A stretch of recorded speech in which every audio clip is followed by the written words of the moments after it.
सबको जय मसीह की। परमेश्वर का धन्यवाद हो आज के इस दिन के लिए, जिस दिन परमेश्वर ने फिर से और एक बार मौका दिया कि हम परमेश्वर के वचन को हम सुनाएं और परमेश्वर के वचन को सुन करके हम अपने जीवन में हम परमेश्वर के उद्देश्य को हम जान पाएं। पिछले रविवार को मैं आपको बता रहा था आहाब राजा और इजेबेल रानी, उसका पाप और उसके पाप के परिणाम स्वरूप उस देश में क्या मुसीबत आया, इन सारी बातों को हमने देखा। और आज उन्हीं कहानी में से हम लोग कुछ कुछ बातों को हम लोग फिर से दोहराते हुए अपने जीवन के लिए हम परमेश्वर के वचन को हम लोग समझने का प्रयास करेंगे। तो मैं आज पापियों पर परमेश्वर का न्याय और उससे बचने का उपाय, इस विषय पर मैं कुछ सिखाने का मैं प्रयास करूंगा। हमने पिछले हफ्ता हमने देखा कि एलिया ने लोगों को चुनौती दिया। किसको? राजा आहाब को और इज़राइल प्रजा को। इज़राइल प्रजा कौन थे?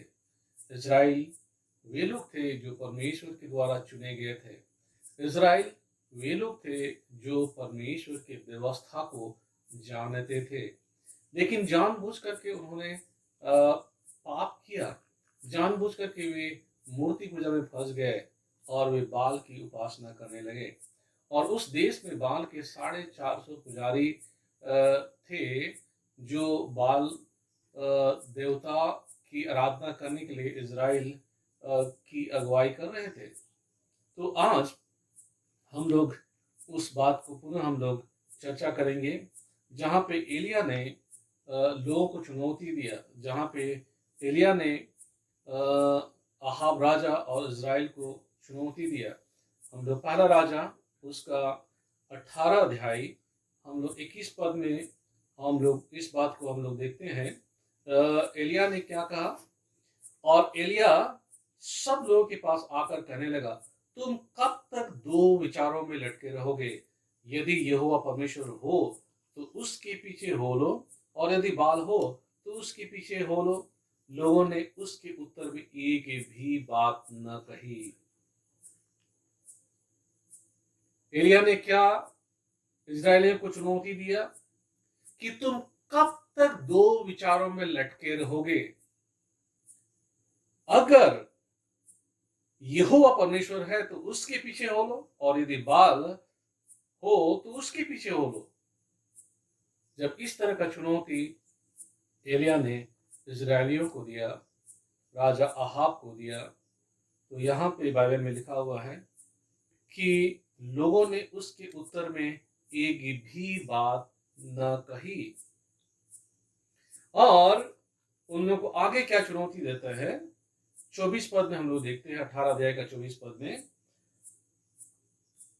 तब तुम अपने देवता से प्रार्थना करना और मैं यहोवा से प्रार्थना करूंगा, और जो आग गिराकर उत्तर दे वही परमेश्वर ठहरे। यहाँ पे उसने एक बहुत स्पष्ट शब्दों में उन लोगों को कहा कि आज ही तुम लोग इस बात को जान लो कि कौन है सच्चा परमेश्वर, ताकि तुम दोहरे विचारों में न रहो। और उसको कैसे जानोगे? कि मैं अपने यहोवा परमेश्वर से प्रार्थना करूंगा, और ये जो बाल की पुजारी है वे भी अपने देवता से प्रार्थना करें, और जो स्वर्ग से आग गिराकर इस बलि को भस्म करेगा वही सच्चा परमेश्वर है, या जिसके प्रार्थना करने के द्वारा आग गिरेगा उसी का परमेश्वर सच्चा परमेश्वर है। इजरायलियों को ये चुनौती देता है। हम आज भी विश्वासियों में इस तरह का विचार पाया जाता है। हम दोहरे विचार में रहते हैं, हम डबल माइंडेड हम कई बार रहते हैं। दो तरह के विचारों को हम लोग रखते हैं। हम लोग चर्च में आते हैं, विश्वासियों के संगति में हम लोग रहते हैं, तो विश्वासियों के समान हम दिखते हैं, विश्वासियों के समान हम बातचीत करते हैं, और लगता है हमारे जीवन से हम बहुत ही अच्छे विश्वासी हैं, हम अपने विश्वासी जीवन को बहुत ही अच्छी तरह मेंटेन कर रहे हैं। लेकिन जब हम अन्य जातियों के बीच में हम रहते हैं तो लोगों को पता नहीं चलता है कि हम विश्वासी हैं या हम नहीं हैं। क्योंकि जैसे बाहर के लोग करते हैं, हम भी वैसे ही करते हैं। इसका क्या कारण है? इसका बहुत ही स्पष्ट कारण है हमारे अंदर का पापी स्वभाव, हमारे अंदर का पाप, हमारे अंदर की शारीरिक अभिलाषाएं। इसकी वजह से हम एक डबल लाइफ को हम लोग जीते हैं, और ये बहुत ही खतरनाक लाइफ है, क्योंकि यह लाइफ हमें धोखा में रखती है। न तो परमेश्वर के आशीष को ये हम लोग प्राप्त कर पाते हैं, और न दुनिया के लोगों के समान हम खुल करके हम एक संसारिक व्यक्ति के रूप में अपने आप को हम दिखला पाते हैं। हम लोग बाइबल में हम लोग देखेंगे, यदि रोमियो की पुस्तक में हम लोग देखेंगे, तो हम लोग एक पापी व्यक्ति के स्वभाव को हम लोग देख पाएंगे। एक पापी व्यक्ति जिसके जीवन में कई तरह का पाप रहता है, और उस पाप की वजह से वो पूर्ण रीति से परमेश्वर के पीछे चल नहीं पाता है। मैं कुछ दिन पहले रवि जकरिया के मैं मैसेज को मैं सुन रहा था यूट्यूब में, और उसने ये कहा कि परमेश्वर का वचन पाप के बारे में जितना स्पष्ट वर्णन देता है, पाप के बारे में जितना स्पष्ट रीति से विश्वासियों को चिताता है, वैसे हम दूसरे धर्मों में पाप के विषय में स्पष्ट चर्चाओं को हम लोग नहीं देखते हैं। और इसीलिए ये मसीही लोग जब पाप करते हैं, मसीही लोग जब परमेश्वर के विरोध में जब उनका विरोध करते हैं, तो बहुत स्पष्ट रीति से एक व्यक्ति परमेश्वर के वचन से उसको चेतावनी दे सकता है। और हम बाइबल में हम लोग देखते हैं कि भविष्यवक्ता, जैसे कि यहाँ पे हम लोग एलिया नबी को हम लोग देखते हैं। एलिया नबी ने बहुत ही साफ शब्दों में इज़राइल के राजा अहाब को, और इसके बाद इज़राइली प्रजा को उसने बहुत ही स्पष्ट शब्दों में उनको चेतावनी दिया। जब अहाब ने एलिया को देखा, 18 अध्याय का 17 पद में यदि हम लोग देखेंगे, एलिया को देखते ही आपने कहा, हे इज़राइल के सतावने वाले, क्या तू ही है? तब एलिया ने क्या जवाब दिया? मैंने इज़राइल को कष्ट नहीं दिया, परंतु तू ही ने और तेरे पिता के घराने ने दिया है, क्योंकि तुम यहोवा की आज्ञाओं को टालकर बाल देवताओं की उपासना करने लगे। देखिए, परमेश्वर का वचन क्योंकि बहुत ही स्पष्ट शब्दों में अन्य देवी देवताओं की उपासना करने के लिए वो मना करता है। हम यदि 10 आज्ञाओं में हम यदि देखेंगे, तो वहां पे बहुत ही साफ साफ शब्दों में हम लोग इस बात को देखते हैं, मुझे छोड़ तू किसी दूसरे देवता की तू उपासना न करना, न तो उसकी आराधना करना। बहुत ही साफ शब्दों में हम लोग यहाँ पे हम लोग 10 आज्ञा में परमेश्वर की आज्ञा को देखते हैं। और इसीलिए एलिया बहुत ही स्पष्ट रीति से अहाब को वो चिता रहा है, अहाब को वो कह पा रहा है कि मेरे वजह से वह विपत्ति नहीं आई है, लेकिन तुम्हारे और तुम्हारे पिता के घराने के वजह से, क्योंकि तुमने परमेश्वर के आज्ञाओं को, यहोवा की आज्ञा को तुमने टालकर बाल देवताओं की तुम उपासना करने में लगे हो, और इसीलिए यह समस्या आई है। तो परमेश्वर बहुत ही स्पष्ट शब्दों में जो परमेश्वर की विरोधी बातें हैं, जो परमेश्वर के सम्मुख में योग्य नहीं है, उस बातों को बहुत ही साफ साफ कहता है। और जिस व्यक्ति के जीवन में उस तरह की बातें अंदर में रहती है, अंदर में उस तरह के पाप से वो इंटरटेन करते रहता है, वही व्यक्ति दोहरा जीवन को जीता है। आइए हम लोग रोमी की पुस्तक उसका पहला अध्याय हम लोग यहाँ पे देखने का प्रयास करेंगे कि एक मनुष्य के अंदर में कैसे कैसे बातें रहती है, और किस तरह से उसके जीवन में हम लोग एक पापी स्वभाव को हम लोग देखते हैं। रोमी की पुस्तक उसका पहला अध्याय यदि 23 और 24 पद में हम लोग यहाँ पर देखेंगे, तो वहां पर आप पढ़ सकते हैं, और अविनाशी परमेश्वर की महिमा को नाशमान मनुष्य और पक्षियों और चौपायों और रेंगने वाले जंतुओं की मूर्त की समानता में बदल डाला। देखिए, इजरायली जीवित परमेश्वर को जानते थे, लेकिन जानबूझ करके वे लोग एक अविनाशी परमेश्वर की महिमा को नासमान चीजों में वे लोग बदल दिए। वे जीवित परमेश्वर और उसकी व्यवस्थाओं को अच्छी तरह जानते थे, उसकी आज्ञाओं को अच्छी तरह जानते थे। वो परमेश्वर क्या है वे व्यवस्था के द्वारा जानते थे, लेकिन जानबूझ करके उन्होंने अविनाशी परमेश्वर के महिमा को नाशवान चीजों में वे बदल डाले। और इस कारण परमेश्वर ने 24 पद में हम लोग देखते हैं, उन्हें उनके मन की अभिलाषाओं के अनुसार अशुद्धता के लिए छोड़ दिया कि वे आपस में अपने शरीरों का आदर करें। परमेश्वर ने उन्हें छोड़ दिया। क्यों छोड़ दिया? क्योंकि वो जानबूझ करके करते हैं।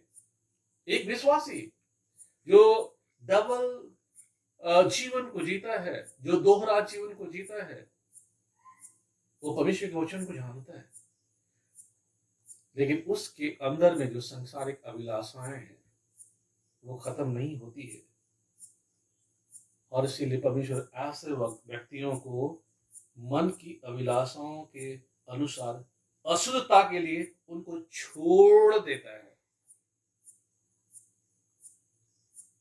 और मैं सोचता हूं कि परमेश्वर ये उनको दिखाना चाहता है, ये अनुभव करना चाहता है, ठीक है तुम जानबूझ करके मेरी आज्ञाओं को तोड़ते हो, मेरी आज्ञाओं के विरोध में चलने के द्वारा तुम कैसे जीवन जीते हो, तुम्हारे जीवन में क्या क्या होता है, तुम खुद अनुभव कर लो, तुम खुद देख लो, तुम खुद झेल लो।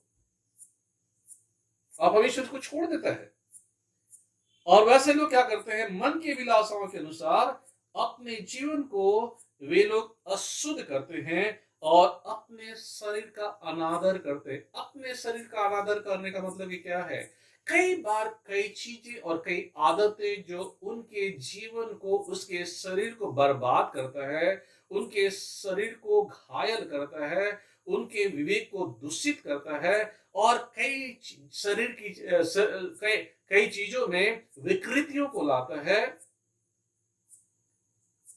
ये किस लिए होता है? क्योंकि वह व्यक्ति जो डबल माइंडेड आदमी होता है वो अपने शरीर का अनादर करता है। वो भूल जाता है यह शरीर, जिस शरीर को परमेश्वर ने अपने बहुमूल्य रक्त से छुड़ाया है, जो शरीर पवित्र आत्मा का मंदिर है, और जो परमेश्वर का वचन करता है जो इस मंदिर को नाश करेगा मैं उन्हें नाश करूंगा, जानबूझ करके वो अपने शरीर के विरोध में कई ऐसी बातों को करता है जिसके द्वारा वो अशुद्ध होता है, जिसके द्वारा वो अपवित्र होता है, जिसके द्वारा परमेश्वर को वो क्रोधित करता है। और इसलिए परमेश्वर उनको उसके अभिलाषाओं के अनुसार अशुद्धता के लिए उनको छोड़ देता है। और इसीलिए ऐसे व्यक्ति लगातार अपने जीवन को कई तरह के पाप में व्यतीत करते हैं। और ऐसे व्यक्तियों के हम लोग बारे में हम लोग पहला अध्याय का रोमी की पुस्तक उसका पहला अध्याय और उसका 28 पद से हम लोग इस बात को हम लोग देख सकते हैं। और इस व्यक्ति के जो दोहरा जीवन को जीता है वो व्यक्ति क्या क्या करता है, हम लोग इस बात को पढ़ सकते हैं। पहला अध्याय का रोमी की पुस्तक 28 पद से हम लोग देखेंगे, वहां पे पढ़ेंगे। आप अपनी बाइबल को हम लोग आप देखिए। जब उन्होंने परमेश्वर को पहचानना न चाहा तो परमेश्वर ने भी उन्हें निकम्मे मन पर छोड़ दिया कि वे अनुचित काम करें। निकम्मा मन पर। परमेश्वर का वचन एक व्यक्ति बार बार सुनता है। परमेश्वर का वचन एक व्यक्ति बार बार, चाहे तो वचन पढ़ने के द्वारा, चाहे तो किसी के सुनाने के द्वारा वो सुनता है, लेकिन इतना होने के बावजूद भी वह परमेश्वर को पहचानना न चाहा तो परमेश्वर ने भी उन्हें निकम्मे मन पर छोड़ दिया कि वे अनुचित काम करें। 29 पद से मैं लगातार पढ़ता हूं। इसीलिए वे सब प्रकार के अधर्म और दुष्टता और लोभ और भेदभाव से भर गए, और डाह और हत्या और झगड़े और छल और ईर्ष्या से भरपूर हो गए और चुगलखोर, बदनाम करने वाले, परमेश्वर से घृणा करने वाले, दूसरों का अनादर करने वाले, अभिमानी, डींगमार, बुरी बुरी बातें बनाने वाले, माता पिता की आज्ञा न मानने वाले, निर्बुद्धि, विश्वासघाती, माया रहित और निर्दयी हो गए। वे तो परमेश्वर की यह विधि जानते हैं कि ऐसे काम करने वाले मृत्यु के दंड के योग्य हैं। तो भी न केवल आप ही ऐसे काम करते हैं, वरना वरन करने वालों से प्रसन्न होते हैं। हम लोग यहाँ पर क्या देखते हैं? हम लोग यहाँ पर देखते हैं कि वे लोग परमेश्वर की विधि को जानते हैं। इस्राएल लोग परमेश्वर की विधि को जानते थे।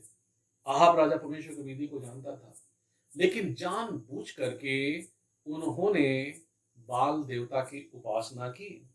और वैसे ही लोगों के लिए यहाँ पे कहा जाता है, वे तो परमेश्वर की यह विधि जानते हैं कि ऐसे काम करने वाले मृत्यु के दंड के योग्य है, तो भी न केवल आप ही ऐसे काम करते वरन करने वाले से प्रसन्न भी होते हैं।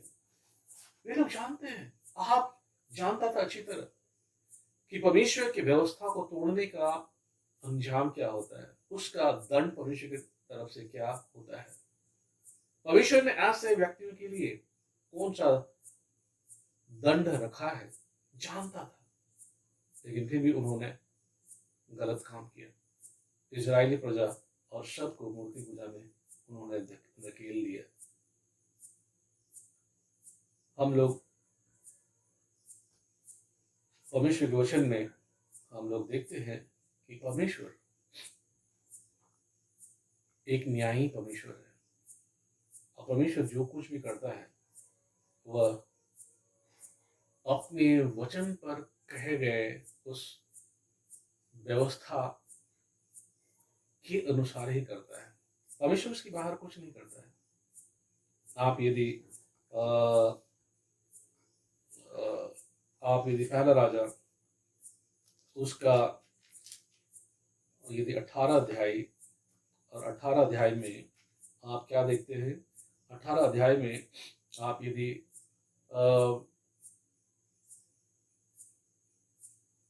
38 पद से आप वहां पर पढ़ेंगे, तब परमेश्वर की आग आकाश से प्रकट हुई और हम बोली और को लकड़ी और पत्थर और धूल समेत भस्म कर दिया और गड्ढे में का जल सुखा दिया।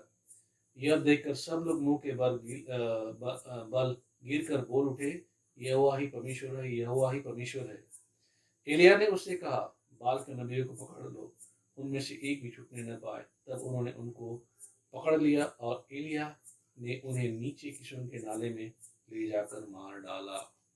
देखिए, परमेश्वर के वचन के बारे में हम लोग यदि व्यवस्था विवरण का पुस्तक उसका 4था अध्याय वहां पर आप पढ़ेंगे, तो परमेश्वर ने वहां पर जो कुछ भी किया अपने वचन पर कहे गए उस व्यवस्था के अनुसार ही किया। व्यवस्था का विवरण का पुस्तक यदि 4था अध्याय आप 23 और 24 पद में पढ़ेंगे, तो यहाँ पर हम लोग क्या देखते हैं? 23 और 24 पद में लिखा हुआ है, इसीलिए अपने विषय में तुम सावधान रहो, कहीं ऐसा न हो कि तुम उस वाचा को भूलकर जो तुम्हारे परमेश्वर यहोवा ने तुमसे बांधी है, किसी और वस्तु की मूर्ति खोद कर बनाओ, जिससे तुम्हारे परमेश्वर यहोवा ने तुमको मना किया है। क्योंकि तुम्हारा परमेश्वर भस्म करने वाली आग है, वह जल उठने वाला परमेश्वर है। देखिए, यहाँ पे परमेश्वर ने बहुत ही स्पष्ट शब्दों में इजराइलियों को व्यवस्था दिया था, और उस व्यवस्था में उसको बहुत ही साफ चेतावनी दी थी कि तुम कोई मूर्ति खोद कर न बनाना,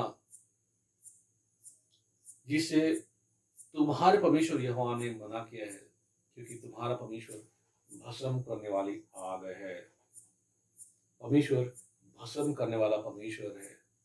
और इसके बाद आगे क्या बोलता है यहाँ पर कि वह जल उठने वाला ईश्वर है। जब परमेश्वर के लोग जानबूझ करके गलत काम करते हैं, दूसरे देवी देवताओं की उपासना करते हैं, वह जल उठने वाला परमेश्वर है। जलन रखने वाला परमेश्वर है, वह भस्म करने वाली आग है। पहले से ही इजरायलियों को ये चेतावनी दी गई थी, और जैसे परमेश्वर ने अपने वचन में कहा था, वैसे ही यहाँ पर हम लोग बाल के पुजारियों के साथ हम लोग उस घटना को हम लोग देखते हैं। उनको भस्म किया जाता है, उनको खत्म किया जाता है, क्योंकि परमेश्वर जो जल उठने वाला परमेश्वर है, जलन रखने वाला परमेश्वर है, वह ऐसे घृणित चीजों को बिल्कुल बर्दाश्त नहीं कर सकता है। और उन्होंने अपने पाप का सजा उन्होंने भोगा। कई बार हम लोग सोचते होंगे कि उनके साथ ऐसे क्यों हुआ। उनके साथ इसीलिए हुआ क्योंकि हम यहाँ पर यदि देखेंगे, जब एलिया ने प्रार्थना किया, एलिया के प्रार्थना के द्वारा स्वर्ग से परमेश्वर ने आग गिराया। बाल देवताओं ने प्रार्थना किया, सुबह से शाम तक उन्होंने प्रार्थना किया, कुछ नहीं हुआ। बाल के पुजारी ने बहुत ही स्पष्ट रूप से इस बात को देखा कि कैसे जीवित परमेश्वर ने प्रार्थना को सुना। एलिया ने जब प्रार्थना की, उसके प्रार्थना को सुना। वे बाल के पुजारी अच्छी तरह जानते थे कि हमने प्रार्थना किया और हमारी प्रार्थना को उसने नहीं सुना। इसका मतलब कि क्या है? इसका मतलब कि यही है कि हम जिस परमेश्वर की आराधना और उपासना करते हैं, वो झूठा परमेश्वर है। हम लोगों को धोखा दे रहे हैं। वे अच्छी तरह जानते थे कि इजरायलियों को वे लोग धोखा दे रहे हैं। इजरायलियों से वे पाप कराए, मूर्ति पूजा के द्वारा, बाल की पूजा कराने के द्वारा उन्होंने इजरायलियों को पाप में धकेल दिया। और परमेश्वर के उस अद्भुत काम को देखने के बाद भी वे लोग अपने पाप से, अपनी बुराई से वे लोग मन नहीं फिराए, और परमेश्वर ने इसीलिए उनको भस्म कर दिया। देखिए, हम जब परमेश्वर की आज्ञाओं को जानबूझ करके हम लोग तोड़ते हैं, परमेश्वर की आज्ञाओं को हम जानबूझ करके हम चुनौती प्रदान करते हैं, तो परमेश्वर इसका दंड भी देता है। क्यों दंड देता है? कई बार मैं सोचता हूँ, परमेश्वर अपनी आज्ञा को न मानने वाले लोगों को क्यों दंड देता है? ताकि दूसरे लोग आज्ञा तोड़ते हुए डरे, ताकि दूसरे लोग आज्ञा का विरोध करते हुए, उसके विरोध में चलते हुए वे लोग चेते। और इसीलिए मैं सोचता हूँ कि ऐसे लोगों को परमेश्वर नहीं छोड़ता है। हम लोग परमेश्वर के वचन में देखते हैं कि परमेश्वर दंड देकर के फंसाने हारा परमेश्वर भी है। निनवे के लोगों के जीवन को आप देखिए। योना नबी की पुस्तक में हम लोग क्या देखते हैं कि 40 दिन के बीतने पर परमेश्वर उस निनवे शहर को नाश करने वाला था। और योना जब वहां पे प्रचार करने लगा कि 40 दिन के बीतने पर इस शहर को परमेश्वर नाश करने वाला है, हमने क्या देखा? जब उस समाचार को लोगों ने सुना, उस शहर के लोगों ने पश्चाताप किया, उस शहर के लोगों ने मन को फिराया, और परमेश्वर ने अपना मन को बदल दिया। लेकिन यहाँ पे बाल के पुजारियों को हम लोग पश्चाताप करते हुए नहीं देखते हैं। स्वर्ग से वे आग गिरते हुए देखते हैं और उस बलि को भस्म होते हुए देखते हैं, लेकिन उन्होंने फिर भी मन नहीं फिराया। और मैं ये सोचता हूँ इसीलिए शायद परमेश्वर ने उनके नाश करने के लिए अनुमति दिया। हम लोग ऐसे परमेश्वर के न्याय से कैसे बच सकते हैं? कई बार हमारे जीवन में उस तरह की बातें होती हैं। हम कैसे उस परमेश्वर के न्याय से बच सकते हैं? न्याय से बचने का उपाय क्या है? हमने निनवे नगर के लोगों की गवाहियों को हमने सुना कि जब उन्होंने जाना कि परमेश्वर 40 दिन के बीतने पर इस नगर को नाश करने वाला है, उन्होंने अपने मन को फिराया। हम लोग व्यवस्था विवरण की पुस्तक को हम लोग फिर से हम लोग देखेंगे, उसके 4थे अध्याय को, व्यवस्था विवरण की पुस्तक उसके 4थे अध्याय, और हम लोग 29 पद, 30 पद और 31 पद को हम लोग देखेंगे। व्यवस्था विवरण की पुस्तक हम लोग ऐसा करेंगे, 4 अध्याय का पहले हम लोग 30 पद को पढ़ेंगे और 29 पद को, और इसके बाद 31 पद को हम लोग देखेंगे।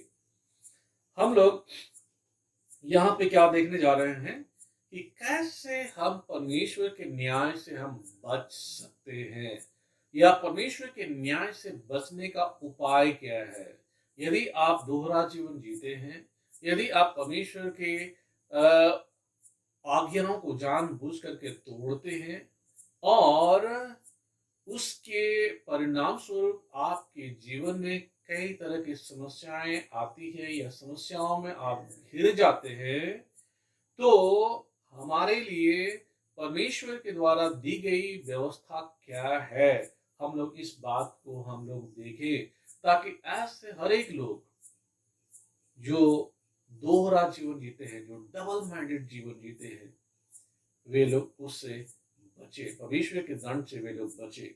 हम लोग चौथे अध्याय का, जैसे मैंने कहा, पहले हम लोग 30 पद को हम लोग देखेंगे, और इसके बाद 29 पद को, और इसके बाद 31 पद को हम लोग पढ़ेंगे। 30 पद में क्या लिखा हुआ है? अंत के दिनों में जब तुम संकट में पड़ो और ये सब विपत्तियां तुम पर आ पड़े, तो तुम अपने परमेश्वर की ओर फिरो और उसकी मानना। जब हमारे जीवन में संकट, जब हमारे जीवन में मुसीबत जब आती है, तो यहाँ पे क्या करता है कि हम परमेश्वर की ओर फिरे और हम उसकी आज्ञाओं को माने, जो उसने हमें आज्ञा दी है। जिन आज्ञाओं को हमने तोड़ा है, हमने किन किन आज्ञाओं को तोड़ा है, रोमी की पुस्तक उसका पहला अध्याय 23 और 24, 23 से लेकर के 24, और इसके बाद 28 से लेकर के 32 पद तक हमने देखा। और वहां पर हमने देखा कि कैसे एक व्यक्ति जिसके अंदर में पाप रहता है, वो कैसे परमेश्वर की आज्ञाओं को तोड़ता है। और जब आप उन आज्ञाओं को तोड़ते हैं, तो परमेश्वर का वचन आपको कहता है कि आप उसकी आज्ञाओं को आप माने। इस पद में क्या कहता है? अंत के दिनों में जब तुम संकट में पड़ो और ये सब विपत्तियां तुम पर आ पड़े, तब तुम अपने परमेश्वर यहोवा की ओर फिरो और उसकी मानना। अब 29 पद हम लोग पढ़ेंगे। परंतु वहां भी यदि तुम अपने परमेश्वर यहोवा को ढूंढो, तो वह तुमको मिल जाएगा। शर्त यह है कि तुम अपने पूरे मन से और अपने सारे प्राण से उसे ढूंढो। देखिए, जब हम संकट में, जब हम मुसीबत में हम पड़ते हैं, तो यहाँ पर हमें आज्ञा दी गई है कि हम परमेश्वर को ढूंढें, और प्रतिज्ञा क्या है? वह तुमको मिल जाएगा। परमेश्वर को यदि हम ढूंढेंगे, वो मिल जाएगा, लेकिन उसके साथ एक शर्त जुड़ा हुआ है। हम कैसे ढूंढें, हमें कब मिलेगी? शर्त क्या है इसके लिए? शर्त यह है कि तुम अपने पूरे मन से और अपने सारे प्राण से उसे ढूंढो। सारे मन से और सारे प्राण से, इसका मतलब कि आप सीरियसली आप उसको ढूंढते हैं, तब वो आपको मिलता है। और 31 पद में क्या लिखता है? क्योंकि तेरा परमेश्वर यहोवा दयालु ईश्वर है और तुमको न छोड़ेगा और न नष्ट करेगा, और जो वाचा उसने तेरे पितरों से शपथ खाकर बांधी है, उसको नहीं भूलेगा। बहुत ही साफ शब्दों में हम लोग यहाँ पे देखते हैं, परमेश्वर दयालु परमेश्वर है। परमेश्वर किसी के दंड देने से वह खुश नहीं होता है, उसको अच्छा नहीं लगता है। कोई नाश हो, परमेश्वर इससे प्रसन्न नहीं होता है। परमेश्वर चाहता है कि सब व्यक्ति उद्धार को पाए, क्योंकि वो दयालु परमेश्वर है, और वह तुमको न तो छोड़ेगा और न नष्ट करेगा। हमें अपनी बुराई पर वो छोड़ता नहीं है। बार बार परमेश्वर हमें अवसर देता है, बार बार परमेश्वर हमें मौका देता है। अभी आप मेरी आवाज को सुन रहे हैं, ये परमेश्वर के द्वारा दिया गया एक उपाय है आपके लिए। ये परमेश्वर अपने वचन के द्वारा मेरे मुंह से आपको चिता रहा है कि आप परमेश्वर की ओर फिरिए। यहाँ पे परमेश्वर को आप ढूंढें, आपको कहता है कि आप उसे ढूंढिए। और कैसे ढूंढेंगे? पूरे मन से और सारे प्राण से, तब वो आपको वो मिलेगा। और इसके बाद वो आपके पाप क्षमा करेगा। आज के इस दिन में मैं चाहता हूँ कि हम इजराइलियों के समान हम दोहरा जीवन को न जिए। इजराइलियों के समान हम बाल और इसके बाद जीवित परमेश्वर, हम दोनों की सेवा हम नहीं कर सकते, क्योंकि परमेश्वर जन्म रखने वाला परमेश्वर है। वो अपने सिवा किसी दूसरे देवता को बर्दाश्त नहीं कर सकता है, क्योंकि वो जानता है कि वो झूठ है, क्योंकि जानता है कि वो झूठे ईश्वर है। एलिया ने बहुत ही स्पष्ट शब्दों में उनको कहा कि आज ही तुम इस बात को निर्णय कर लो कि भाई किसी एक के पीछे चलो। तुम इस तरह के तुम दोहरे विचारों को मत रखो। चाहे तो यहोवा परमेश्वर के पीछे चलो और चाहे तो बाल के पीछे चलो। तुम आज देख लो कौन सच्चा परमेश्वर है। मैं ये विश्वास करता हूँ, जितने विश्वासी है, हमने उस परमेश्वर के बारे में जो जानते हैं, उस परमेश्वर के बारे में सिर्फ जानते ही नहीं, परंतु अपने जीवन में हमने कई अद्भुत और आश्चर्य कर्मों को हमने देखा है। हमने बहुत ही स्पष्ट रीति से हमने उसके सामर्थ्य कार्यों को अपने जीवन में देखा है। लेकिन फिर भी इन सारे बातों के बावजूद भी हम कई बार हम उसके विरोध में कई चीजों को हम करने लगते हैं। इस्राएली लोग जानते थे कि उस परमेश्वर ने, यहोवा परमेश्वर ने कैसे मिस्रियों के सामर्थ्य हाथों से उनको बचाया, कैसे परमेश्वर ने लाल समुद्र में उनको पार किया, कैसे परमेश्वर ने मिस्री सेनाओं को लाल समुद्र में समाप्त कर दिया, कैसे परमेश्वर ने आसमान से भोजन खिलाया, कैसे परमेश्वर ने उनको चट्टान से पानी पिलाया, कैसे परमेश्वर 40 साल तक उनके साथ रहा। इन सारे बातों के जानने के बावजूद भी इजराइलियों ने अहाब के समय में पाप किया,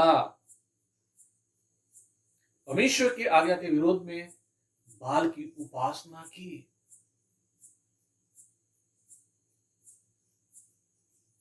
हम भी कई बार ऐसे ही करते हैं, और इसीलिए आज के इस दिन में यदि हम दोहरा जीवन को हम जी रहे हैं, हम ठान लें कि परमेश्वर हमारे पाप को क्षमा कर दे, क्योंकि परमेश्वर ऐसे लोगों को नहीं छोड़ेगा, क्योंकि परमेश्वर पापियों को दंडित करता है, पाप को दंड देता है। परमेश्वर का विचार ये नहीं है कि हमें नाश करें। परमेश्वर की योजना यही है कि हर एक व्यक्ति परमेश्वर के द्वारा उद्धार पाए, परमेश्वर के द्वारा बचाए जाए, परमेश्वर के द्वारा एक आशीषित जीवन को जिए, परमेश्वर के द्वारा अपनी उन्नति को प्राप्त करें। लेकिन सत्य क्या है? सत्य यही है।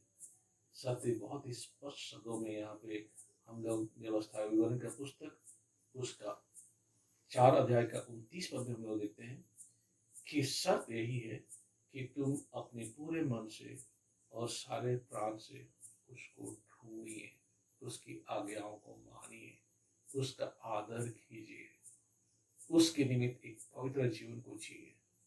तब परमेश्वर हमारे साथ रहेगा और हम उसके आशीष को अपने जीवन में देख पाएंगे। परमेश्वर हम सबको आशीष दे। आइए हम लोग प्रार्थना करें।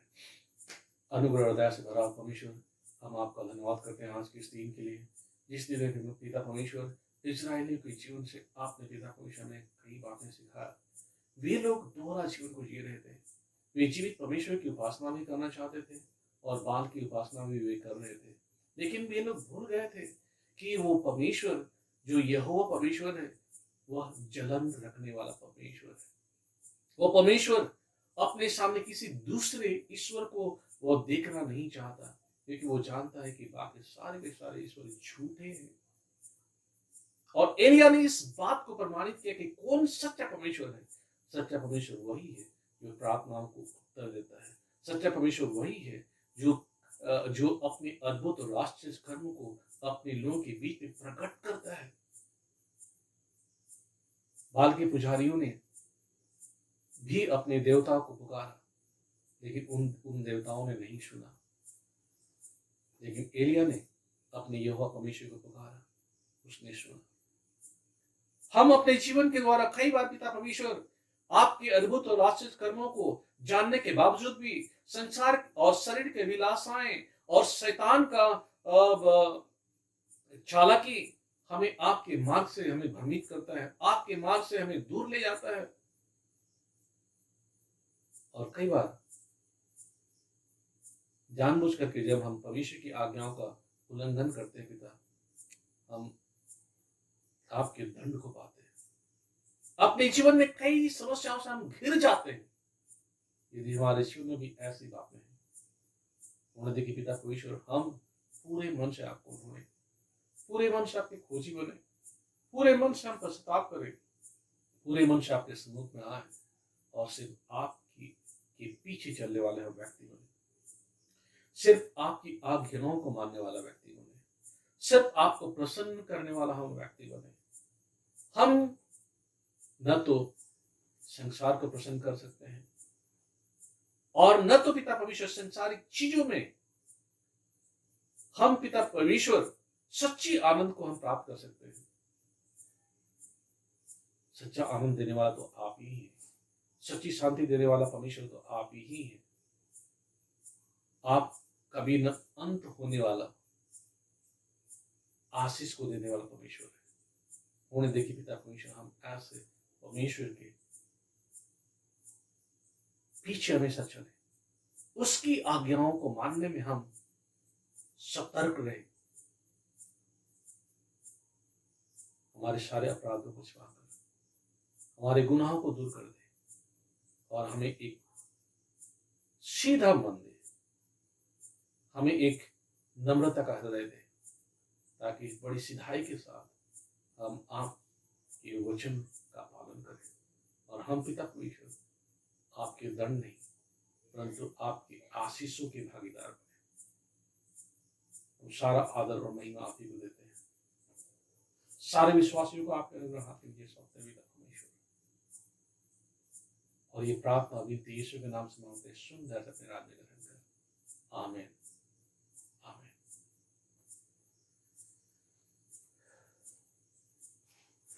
सबको जय मसीह।